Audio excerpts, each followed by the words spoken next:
ಎಲ್ಲರಿಗೂ ನಮಸ್ಕಾರ. ಇಂದಿನ ವಿಡಿಯೋದಲ್ಲಿ ಶೈತ್ಯೀಕರಣ ಕೆಲಸದಲ್ಲಿ ಬಳಸಲಾಗುವ ವಿಶೇಷ ಪರಿಕರಗಳು, ಉಪಕರಣಗಳು ಮತ್ತು ಸಲಕರಣೆಗಳನ್ನು ಹೇಗೆ ಗುರುತಿಸುವುದು ಮತ್ತು ಬಳಸುವುದು ಎಂಬುದನ್ನು ನೋಡೋಣ. ಉದ್ದೇಶಗಳು: ಈ ವಿಡಿಯೋದ ಕೊನೆಯಲ್ಲಿ ನೀವು ಮಾಡಬಹುದಾದದ್ದು ಶೈತ್ಯೀಕರಣ ಉಪಕರಣಗಳ ಮುಖ್ಯ ಭಾಗಗಳನ್ನು ಮತ್ತು ಕ್ಷೇತ್ರದಲ್ಲಿ ಕೆಲಸ ಮಾಡುವ ಅವುಗಳ ಕಾರ್ಯಗಳನ್ನು ಗುರುತಿಸುವುದು, ಶೈತ್ಯೀಕರಣದ ಕೆಲಸದಲ್ಲಿ ಬಳಸುವ ಉಪಕರಣಗಳನ್ನು ಗುರುತಿಸುವುದು. ಇದನ್ನ ಪ್ರಾಯೋಗಿಕವಾಗಿ ಮಾಡಲು ಅಗತ್ಯವಿರುವ ಸಾಧನಗಳನ್ನು ಸಂಗ್ರಹಿಸೋಣ. ನೌಕದೊಂದಿಗೆ ಫ್ಲೇರಿಂಗ್ ಟೂಲ್ 1 ನಂಬರ್, ರೀಮರ್ನೊಂದಿಗೆ tube cutter 1 number, pipe blender, lever ಮತ್ತು ಸ್ಟ್ರಿಂಗ್ ಪ್ರಕಾರ 1 ನಂಬರ್, ಸ್ಟ್ರೇಂಜಿಂಗ್ ಟೂಲ್ 1 ಸೆಟ್, ಪಿಂಚ್ ಮಾಡುವ ಸಾಧನ 1 ನಂಬರ್, ಪಿಂಚ್ ಮಾಡುವ ಇಕ್ಕಳ 1 ನಂಬರ್, ರಾಟ್ಚೆಟ್ ವ್ರೆಂಚ್ಗೆ 2 number, pressure gauge 2 number, compound gauge 2 number, thermometer 1 number, electronic detector 2 number, gauge manifold 1 number, tong tester 1 number, anemometer 1 number, sling psychrometer 1 number, tachometer 1 number, single adapter hand set of valve manifold gauge 1 number, vacuum pump 1 number, air compressor 1 number. ವಿಧಾನ: ಕಾರ್ಯ 1. ಶೈತ್ಯೀಕರಣ ಉಪಕರಣಗಳ ಮುಖ್ಯ ಭಾಗಗಳನ್ನು ಅವುಗಳ ಕಾರ್ಯದೊಂದಿಗೆ ಗುರುತಿಸಿ. Number 1. ಫ್ಲೇರಿಂಗ್ ಟೂಲ್ನ ಮುಖ್ಯ ಭಾಗಗಳನ್ನು ಗುರುತಿಸಿ. ನಂಬರ್ 1. ಯಾಕ್ ಅಸೆಂಬ್ಲಿ. ಫ್ಲೇರಿಂಗ್ ಪ್ರಕ್ರಿಯೆಯಲ್ಲಿ ಟ್ಯೂಬ್ ಅಥವಾ ಪೈಪ್ ಅನ್ನು ಸುರಕ್ಷಿತವಾಗಿ ಹಿಡಿದಿಟ್ಟುಕೊಳ್ಳುತ್ತದೆ. Number 2. Weighing nut. Weighing nut ಇದರ ಪ್ರಾಥಮಿಕ ಉದ್ದೇಶವು ಉಪಕರಣದ ಕ್ಲಾಂಪಿಂಗ್ ಕಾರ್ಯವಿಧಾನವನ್ನು ಸಡಿಲಗೊಳಿಸಲು ತ್ವರಿತ ಅನುಕೂಲಕರ ಮಾರ್ಗವನ್ನು ಒದಗಿಸುವುದು. ನಂಬರ್ 3. ಚೆಂಫರ್. ಫ್ಲೇರಿಂಗ್ ಟೂಲ್ ನಲ್ಲಿರುವ ಚೆಂಫಲ್ ಒಂದು ಟ್ಯೂಬ್ ಅಥವಾ ಪೈಪ್ ನ ಅಂತ್ಯವನ್ನ ಫ್ಲೇರಿಂಗ್ ಪ್ರಕ್ರಿಯೆಗೆ ಸಿದ್ಧಪಡಿಸುವಲ್ಲಿ ನಿರ್ಣಾಯಕ ಉದ್ದೇಶವನ್ನ ಹೊಂದಿದೆ. ನಂಬರ್ 4. ಫ್ಲೇರಿಂಗ್ ಬ್ಲಾಕ್ ಅಥವಾ ಆಂವಿಲ್. ಫ್ಲೇರಿಂಗ್ ಬ್ಲಾಕ್ ಅಥವಾ ಫ್ಲೇರಿಂಗ್ ಪ್ರಕ್ರಿಯೆಯಲ್ಲಿ ಟ್ಯೂಬ್ ಅಥವಾ ಪೈಪ್ ಬೆಂಬಲವನ್ನ ನೀಡುತ್ತದೆ. ಅದರ ಆಕಾರ ಮತ್ತು ಜೋಡಣೆಯನ್ನ ಕಾಪಾಡಿಕೊಳ್ಳಲು ಸಹಾಯ ಮಾಡುತ್ತದೆ. ಟ್ಯೂಬ್ ಕಟರ್ನ ಮುಖ್ಯ ಭಾಗಗಳನ್ನು ರೀಮರ್ನೊಂದಿಗೆ ಗುರುತಿಸಿ. ನಂಬರ್ 1. ಗ್ರೂವ್ಸ್ ರೂಲರ್ ಚಕ್ರ. ಚಡಿಗಳು ಟ್ಯೂಬ್ ಅನ್ನ ಸುರಕ್ಷಿತವಾಗಿ ಹಿಡಿಯಲು ಸಹಾಯ ಮಾಡುತ್ತದೆ. ಕತ್ತರಿಸುವ ಪ್ರಕ್ರಿಯೆಯಲ್ಲಿ ಜಾರಿ ಬೀಳುವುದನ್ನು ತಡೆಯುತ್ತದೆ. ನಂಬರ್ 2. ಕತ್ತರಿಸುವ ಚಕ್ರಗಳು. ರೀಮ್ನೊಂದಿಗೆ ಟ್ಯೂಬ್ ಕಟರ್ನಲ್ಲಿ ಕತ್ತರಿಸುವ ಚಕ್ರವು ಟ್ಯೂಬ್ಗಳಲ್ಲಿ ಶುದ್ಧ ಮತ್ತು ನಿಖರವಾದ ಕಡಿತಗಳನ್ನು ಮಾಡುವ ಜವಾಬ್ದಾರಿಯುತ ಅಂಶವಾಗಿದೆ. ನಂಬರ್ 3. Adjustable knob. ಕತ್ತರಿಸುವ ಮತ್ತು ರೀಮಿಂಗ್ ಕಾರ್ಯಾಚರಣೆಗಳ ಸಮಯದಲ್ಲಿ ಟ್ಯೂಬ್ ಅನ್ನು ಸುರಕ್ಷಿತವಾಗಿ ಹಿಡಿದಿಡಲು ಇದು ಕಾರಣವಾಗಿದೆ.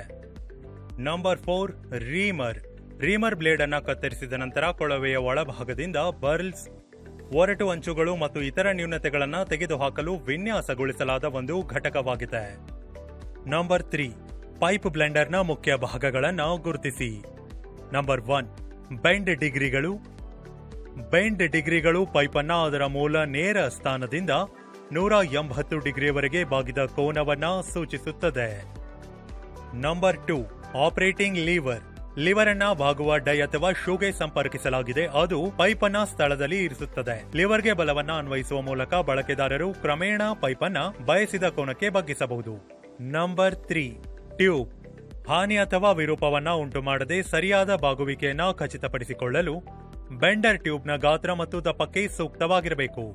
ನಂಬರ್ 4. Bending tool. ಬಾಗುವ ಸಮಯದಲ್ಲಿ ಪೈಪ್ ಅನ್ನು ಬೆಂಬಲಿಸುವ ಮತ್ತು ಪೈಪ್ಗೆ ಅಪೇಕ್ಷಿತ ವಕ್ರತೆಯನ್ನ ನೀಡುವ ತುಂಡನ್ನು ರೂಪಿಸಲು ಇದನ್ನು ಬಳಸಲಾಗುತ್ತದೆ.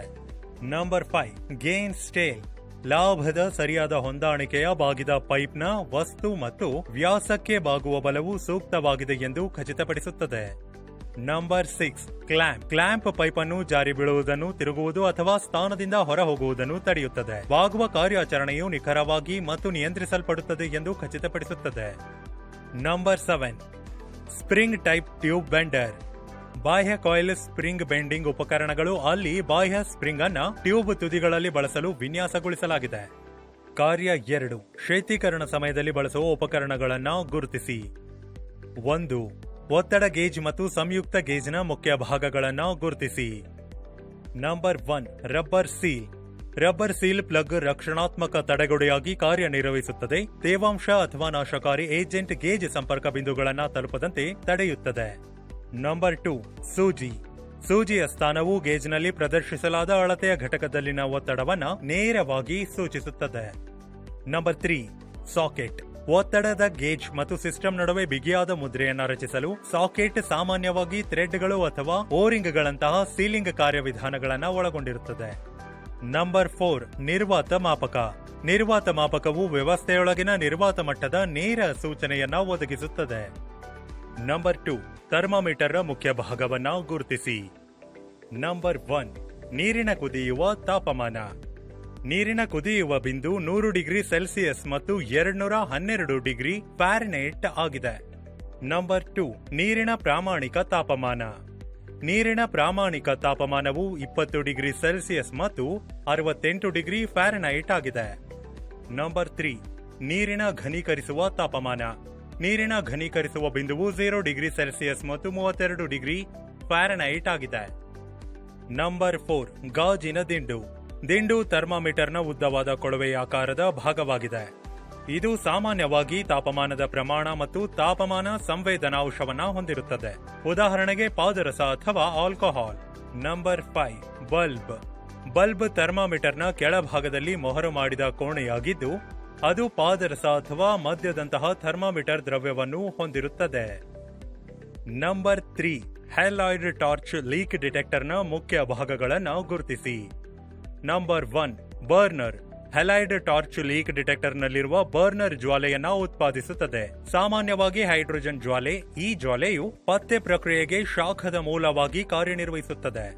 Number 2 control knob. ಟಾರ್ಚ್ನಿಂದ ಉತ್ಪತ್ತಿಯಾಗುವ ಜ್ವಾಲೆಯ ತೀವ್ರತೆಯನ್ನ ಸರಿಹೊಂದಿಸಲು ಕಂಟ್ರೋಲ್ ನಾಬ್ ಬಳಕೆದಾರರನ್ನ ಅನುಮತಿಸುತ್ತದೆ.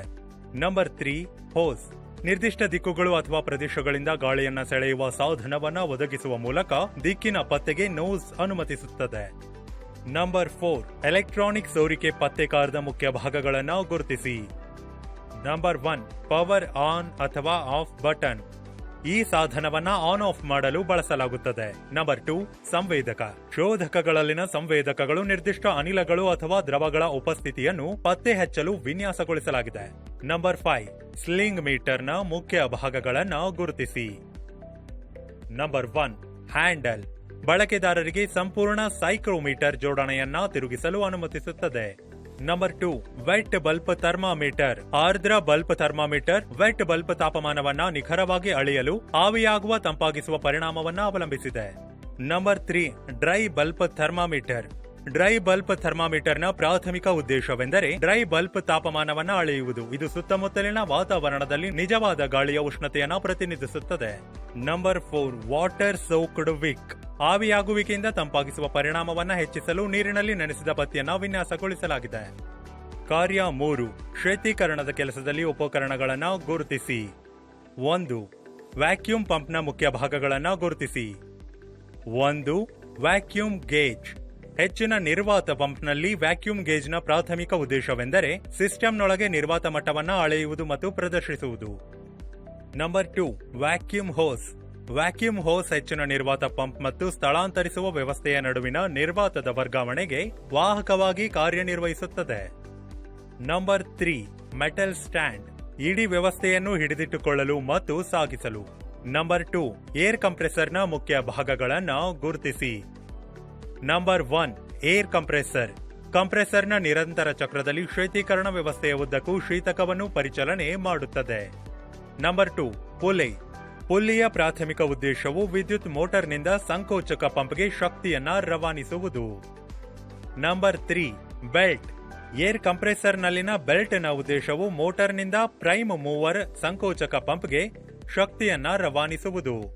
Number 4 motor. ಸಂಕೋಚಕ ಪಂಪನ್ನ ನಿರ್ವಹಿಸಲು ಅಗತ್ಯವಿರುವ ತಿರುಗುವಿಕೆಯ ಬಲವನ್ನ ಮೋಟಾರ್ ಒದಗಿಸುತ್ತದೆ. Number 5 air tank. ಏರ್ ಟ್ಯಾಂಕ್ನ ಪ್ರಾಥಮಿಕ ಉದ್ದೇಶವು ಸಂಕೋಚಕದಿಂದ ಉತ್ಪತ್ತಿಯಾಗುವ ಸಂಕುಚಿತ ಗಾಳಿಯನ್ನ ಸಂಗ್ರಹಿಸುವುದು. ರಿಕ್ಯಾಪ್. ಈ ವಿಡಿಯೋದಲ್ಲಿ ಇಲ್ಲಿಯವರೆಗೆ ನಾವು ಕಲಿತಿರುವುದು ಶೀತೀಕರಣ ಉಪಕರಣಗಳ ಮುಖ್ಯ ಭಾಗಗಳನ್ನ ಮತ್ತು ಅವುಗಳ ಕಾರ್ಯಗಳನ್ನ ಗುರುತಿಸುವುದು, ಶೀತೀಕರಣ ಕೆಲಸದಲ್ಲಿ ಬಳಸುವ ಅಳತೆ ಉಪಕರಣಗಳನ್ನ ಗುರುತಿಸುವುದು, ಶೀತೀಕರಣ ಕೆಲಸದಲ್ಲಿ ಬಳಸುವ ಉಪಕರಣಗಳನ್ನ ಗುರುತಿಸುವುದು.